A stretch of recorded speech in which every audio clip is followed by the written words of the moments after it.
क्या आपने कभी ये सोचा है कि पृथ्वी से डायनासोरों का अंत और इंसानों का जन्म कैसे हुआ था? एक समय में हमारी दुनिया में डायनासोर का राज हुआ करता था। वे वहाँ चलते थे जहाँ हम आज चल रहे हैं। इस धरती पर सांसें ली और इस धरती पर लड़ाइयाँ लड़ी। इन दैत्याकार बड़े विचित्र डायनासोर ने करीब 14 करोड़ सालों तक इस धरती पर राज किया। इन डायनासोर की हजारों प्रजातियां थी। इनमें से कुछ शाकाहारी थे तो कुछ मांसाहारी थे। कुछ डायनासोर बहुत ही शांत स्वभाव वाले थे तो कुछ डायनासोर बहुत ही हिंसक और खतरनाक थे। डायनासोर उस समय के सबसे सफल जीव थे। लेकिन अचानक ऐसा क्या हुआ? आखिर ऐसी कौन सी घटना थी जिससे डायनासोर का नामो निशान मिट गया? आज के इस वीडियो में आपको इसके बारे में बताने वाले हैं, लेकिन इसके लिए हमें करोड़ों साल पीछे जाना होगा और डायनासोर के उस अंतिम दिन के बारे में गहराई से जानना होगा। आज से करीब 6.5 करोड़ साल पहले धरती पर मौसम सामान्य था। समुद्र की ठंडी हवा और बड़े बड़े पेड़ थे। चारों तरफ डायनासोर के चिल्लाने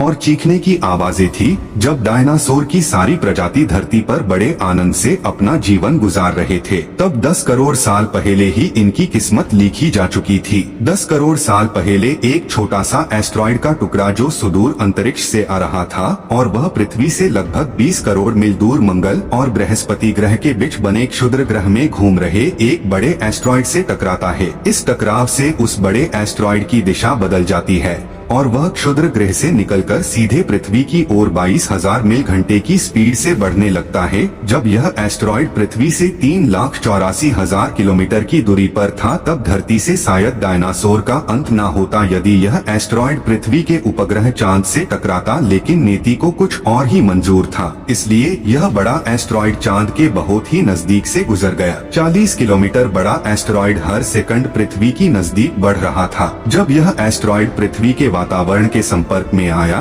तब इसकी रफ्तार बहुत ही ज्यादा बढ़ गई थी। उस वक्त इसकी रफ्तार करीब 70,000 किलोमीटर घंटा हो गई थी। पृथ्वी के वातावरण में घुसते ही घर्षण के कारण एक भयानक आग के गोले में वो एस्ट्रॉइड बदल गया। इसकी रफ्तार इतनी ज्यादा थी कि सिर्फ 4 मिनट में अटलांटिक महासागर को पार कर लिया। कुछ ही क्षण में यह एस्ट्रॉइड मेक्सिको की खाड़ी के पास जमीन से टकराता है और लगभग 35,000 डिग्री सेल्सियस की ऊर्जा वाला एक भयानक विस्फोट होता है। इस टकराव का विस्फोट लगभग 10 हाइड्रोजन बम के विस्फोट के बराबर था। यह विस्फोट इतना शक्तिशाली था कि इसके टकराते ही धरती की लाखों टन धातु अंतरिक्ष में चली गई। टकराव वाली जगह पर करीब 180 किलोमीटर चौड़ा और 20 किलोमीटर गहरा गड्ढा पड़ गया। 16 मिनट 40 सेकंड बाद इस टकराव की वजह से धरती के अंदर चारों ओर बहुत ही बड़े भूकंप आने लगे। इस वजह से समुद्र की विशालकाय लहरों का निर्माण हुआ और एक के बाद एक सुनामी की लहरें चारों ओर बढ़ने लगी। भूकंप के कारण धरती पर मौजूद सभी सक्रिय ज्वालामुखी बाहर निकल गए, जिसकी वजह से हर जगह पर डायनासोर और कई सारे जीवों का विनाश शुरू हो गया।